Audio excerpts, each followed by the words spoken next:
I lost my left eye when I was only 7 years old.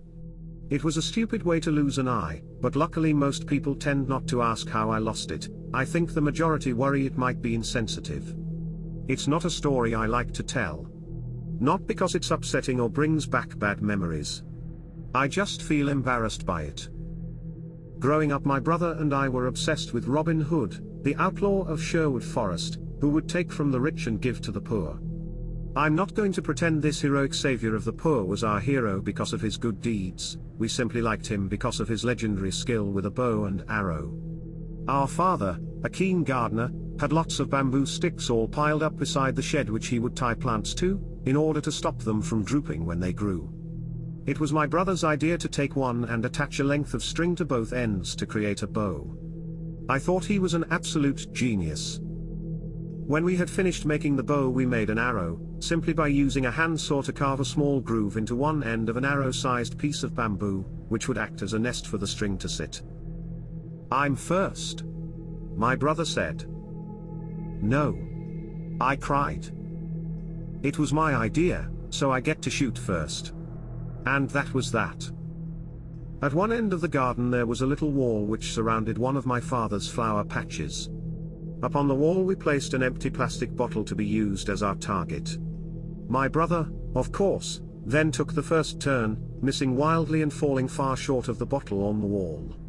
Next it was my go, and I also missed. It took about an hour before we had both knocked the bottle off the wall once. "Right, now you stand in the middle and I'll shoot over your head at the target." Another genius idea by my brother. I didn't argue. I thought it was a cool thing to do, and if I did it then my brother would have to let me have a go shooting over him. I don't believe he meant to do it, it was just a careless accident, but the arrow never made it past my body. It struck me hard and deep in my left eye, straight away blood poured down my cheek and I screamed in agony. I spent a couple of days in hospital before the doctors decided they would have to remove what was left of my eye. Until I was 12 I wore an eye patch, but when I moved into secondary school I decided to get my first glass eye to try and put an end to the pirate jokes. It might sound weird, but I loved my glass eye, and by the time I was 16 and leaving school I had collected dozens, all different colors and designs. My missing eye stopped being something I tried to hide and in a strange way became my kind of signature. Kids would say, "Have you seen the boy with a spiral in his eye?" Or "Have you seen the lad with an eye like a cat?" I enjoyed this. It allowed me to embrace my injury and make it part of my identity. I carried on collecting glass eyes for many years, always on the lookout for new designs or something different to what I already had. When I was 25 I discovered the dark web. A friend from my Dungeons and Dragons club told me about how he had used it to buy some sort of hallucinogenic. I didn't plan on using the dark web for anything like that, I was just intrigued by the idea of it. Once I was on, I started looking for stores. It was amazing and disgusting, people selling guns, drugs, services and even other people. It made me feel a little bit ill knowing I was now a part of this strange illicit world. I went on to one store page which called itself Mr. Bubble's Objects of Trouble, which was the first store I had come across which had a search bar. So I thought, fuck it, let's see if they have any. I typed in the words glass eye. I didn't expect anything to come up and I was rather surprised when a match popped up on my screen. The item was called the Sight of Sin, which was simply a black eye with a small red number 7 on it. It pulled at my fancy, so I decided to buy it. I didn't truly expect it to show up, but 1 week later a package arrived and there it was. As customary with all my new eyes, I washed the eye in a solution to make sure it was clean. When washed I put it in a case with the rest of my eyes and went back to watching television. The next morning when I woke up I thought I'd test out the new eye, to see if it was a good fit, to check how comfortable it was.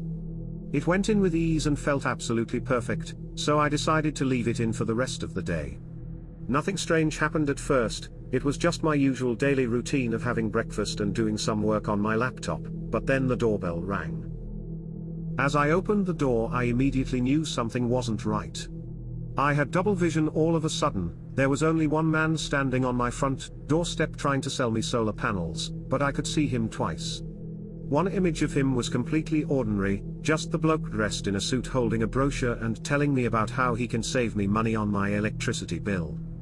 But the other image. Well, it was him, but dressed up in a gimp suit cracking a whip against the floor lustfully. I don't think I said a word to him, I just stared transfixed by what I was seeing. Eventually I closed the door and stood there for a moment trying to understand what had just happened. I passed it off at the time as just my mind playing tricks on me, and that I must be overtired. I decided to have a nap. I was woken by a telephone call from my father asking if I was still coming to his house for dinner. I looked at the time and realized I was running late, so I grabbed my coat and flew out the door. On my way to my father's house, which is just a 10-minute walk down the road from mine, I walked past just one person, a lady, walking her dog, but again, I was seeing double. In one image she was completely ordinary, apart from being overweight, she was wearing a pink coat and beside her a dog trotted along minding its own business. But, in another part of my vision I could see her again, completely naked, eating tinned dog food with a fork. Jellied meat dripped down onto breasts which she licked ravenously. I was almost sick. I thought about just going home and going back to bed, still trying to convince myself I was simply tired from working, but my father missed not having me at home and I didn't want to let him down. Though now I wish I did. Now, what happened next won't make much sense unless I explain something. When I was 2 years old my mother died. I say died, she was killed whilst walking home from work one night on this very estate. Nobody has ever been caught in relation to her murder, but now I know exactly who took my mother from me. My father opened the door with a large grin on his face. "Come in, son," he said cheerily, but I did not move. Besides the image of my father standing in the doorway was another vision of him, holding a knife, and laying beneath him on the floor was my mother, soaked in blood, eyes vacant and still. I took a step back from my father and did not stop running until I had reached the front door of my house. Straight away I went on to the dark web and searched for Mr. Bubble's store, but it had gone, vanished, like it had never been there. I didn't leave the house for a few days. I didn't answer the door, I didn't even pick up the phone. What I did was sit by the window looking out onto the street, watching the people walking past. I think I know what I am seeing now. It makes little sense, but it's the only thing I can think of which almost explains what I am seeing. Firstly, when I remove the glass eye I no longer see two images of everyone, I only see one just like I always have, but when the eye is in I see two visions of every person I look at in the flesh. Secondly, I think I know what I am seeing. I am seeing their sins. I know that sounds utterly mad, but it's the only thing all this seems to point to. The name of the glass eye, the red number 7 and the grotesque and disturbing images I see. I believe it's their sins I am seeing with my new eye. I see the true hideous nature of people, the part of themselves they hide from everyone else. I know I could just take the eye out and forget about it, but I just can't bring myself to do this. I can't trust anybody without it. I can't see the real them. But seeing people's darkest secrets also leaves me alone, for once you see the hidden nature of someone you never want to be close to them again. Many questions remain. Why does this eye allow me to see these things? Who made it? How did it end up on the dark web? I need to know the answer to these questions. So please, if anyone out there has any information on the eye, or if anyone has ever come across Mr. Bubble's Objects of Trouble store, then please get in touch. Please. I want to extend a massive thank you to all our listeners for being part of our exciting episode. Your support is what makes this podcast possible, and we are thrilled to have you with us on this journey. If you enjoyed our adventure into the unknown today, please share this podcast with your fellow thrill seekers. Stay tuned for our next episode where we'll dive into another captivating story full of mysteries and spine-tingling chills. Remember to subscribe so you don't miss out on any upcoming stories. Until next time, keep your eyes open, your hearts brave, and your lights on. After all, you never know what's lurking in the shadows.